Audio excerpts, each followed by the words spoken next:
Hi guys, this is Max here, back again with hopefully another great political video, and today's the day before the midterm elections. Hell yeah, after waiting for 2 long years, it's finally here. It's election day in America, once again.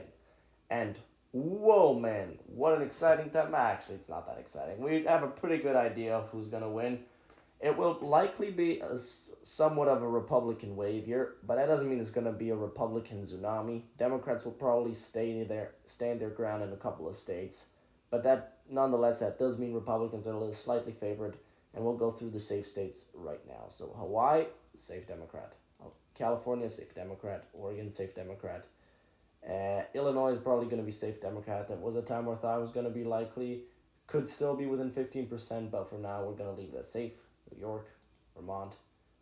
We're not touching Connecticut just yet, but Maryland will be safe, and so I believe that'll be it for safe Democrats. So 7 safe Democratic Senate seats.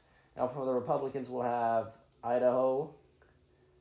I'm pretty confident Evan McMullin doesn't have much of a chance in Utah. He's basically a Democrat. That won't be too much support coming his way, especially since Mike Lee is not too much of a Trump supporter, but nah, he's going to win by a safe margin. Oklahoma will be safe, so will be the special election. South Dakota, North Dakota, Iowa, Kansas, Missouri, Arkansas, Louisiana, Alabama, South Carolina, Kentucky, and Indiana. All right, that's it for the safe Republican states. So the Republicans will have 15 safe states, giving them 44 and the Democrats 43 seats. Now let's move on to the likely states. And there are a couple of them. Now, I think Alaska will be likely Republican. I mean, could be safe, could be lean, but it's probably going to be likely. Washington is going to be likely Republican. That'll be around a 10-point margin, probably. Colorado, I think it's going to be likely Democrat at the end of the day. I don't think it's going to be within 5 percentage points. And then we have Florida, likely Republican, and Connecticut, likely Democrat. Now, Republicans could be doing even better in Connecticut had they nominated a more moderate candidate.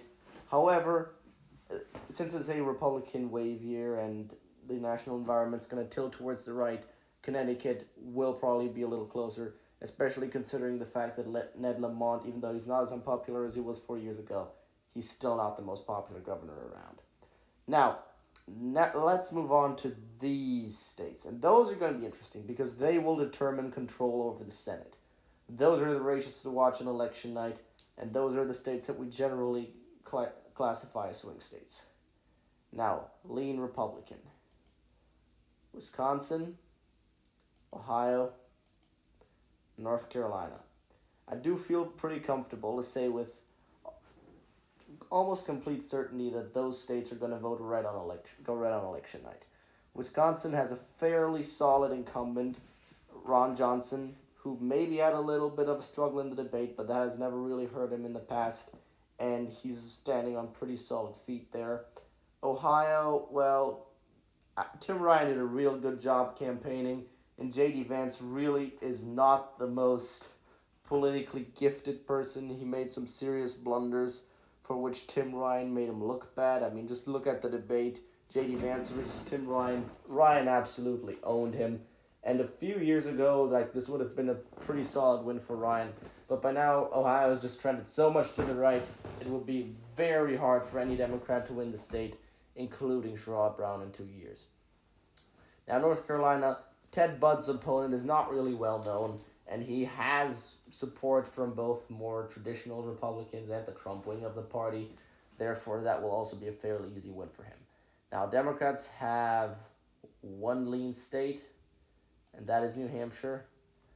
I don't think that this Bulldog guy is going to have too much of a chance. He just isn't known very well throughout the state, and polling constantly shows him behind. And even though, guys, I usually don't look at polls and take them at face value, but for New Hampshire, they have historically been pretty accurate, and therefore I'd have a tough time believing that this guy is going to go to the U.S. Senate, but never rule anything out. Now we're moving to the tilt states. And this is what's going to be interesting, because these states really could go either way. These are like less than 2% margins that'll decide who's going to win there in the end. All right, now Georgia, I'm the most confident about. That'll go Republican. I mean, Raphael Warnock definitely still has a fighting chance, but polling in Georgia currently has Herschel Walker up.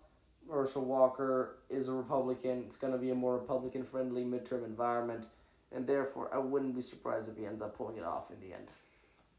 Pennsylvania, I think Dr. Oz is going to win, to be completely honest. I mean, he has really gotten his act together. At first, it looked like John Fetterman was going to pull it off, but by now, there are enough people who have come his way. There are enough Trump supporters. There are enough people in the suburbs that are backing Oz. He will win by a very narrow margin, but again, just like Herschel Walker, he'll be lifted over the top by the national environment. Now, Nevada and Arizona are a little bit difficult. I mean, I would like to say that Republicans are probably going to win in Nevada because Adam Laxalt has constantly been pulling ahead for the whole campaign season. But in 2016, Donald Trump was also ahead in the state of Nevada, and he ended up losing the state. So it is really hard to say exactly what's going to happen. I wouldn't be surprised if Democrats hold it. However, for now, I will give it to Adam Laxalt, especially since in past election cycles he's already outperformed the national environment, which will tend to the right this election cycle. And then we have the state of Arizona. Will Mark Kelly win a second term? Do-da-dee-da-do-da-da. Not that easy to say. But I think he's going to hold on very narrowly.